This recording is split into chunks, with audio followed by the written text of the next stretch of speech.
હવે સમાચાર અમદાવાદથી, જ્યાં ગુજરાત યુનિવર્સિટી સામે એનએસયુઆઈએ વિરોધ કર્યો છે।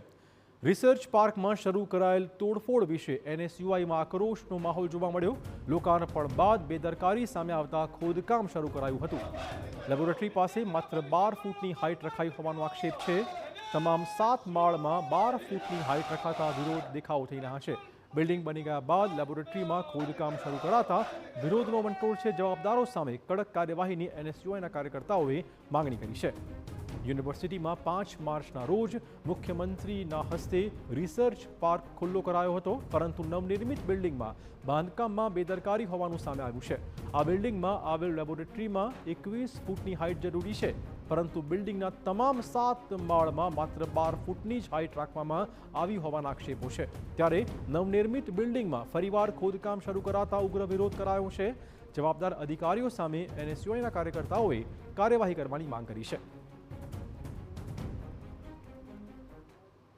ખોદકામ જે લેબ બનાવવામાં આવી રહી હતી તેનું જેની હાઇટ 21 ફૂટ રાખવાની જગ્યાએ 12 ફૂટ રાખવામાં આવી હતી, તે બિલ્ડિંગના ભોય તળિયે ખોદકામ કરવામાં આવ્યું હતું। આ ખોદકામના કારણે બિલ્ડિંગનું આયુષ્ય ઘટી ગયું છે અને વિદ્યાર્થીઓના ભવિષ્ય જોડે યુનિવર્સિટી રમી રહી છે।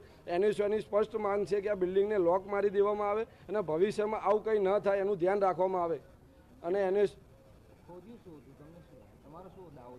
અમારો કહેવાનું એ છે કે જ્યાં બિલ્ડિંગ બનતી વખતે આ ખોદકામ કરવા આવવું જોઈએ, બિલ્ડિંગનું ઉદ્ઘાટન થયા પછી આ ખોદકામ ના કરવું જોઈએ અને આ બિલ્ડિંગમાં ખોદકામમાં કે આમાં જે બી સત્તાધીશોનો રોલ હોય એમને સસ્પેન્ડ કરી દેવામાં। કહું છું that beam is not part of structure, એ હું ખાતરીપૂર્વક કહું છું।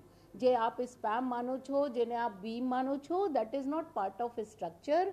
એમાં જે ઊંચાઈ છે એ 16 ફીટની ઊંચાઈ છે, જે 4 ફીટ નીચે કરીને પછી ફરી સમતલ કરવામાં આવશે, કારણ કે 4 ફીટ નીચે એના ચેમ્બરની દીવારો જશે, એટલે એ કોઈ બેઝમેન્ટ કે ભોયરો નથી બનતું, એ પાછો ફિક્સિંગ પછી સમતલ થવાનો છે। એટલે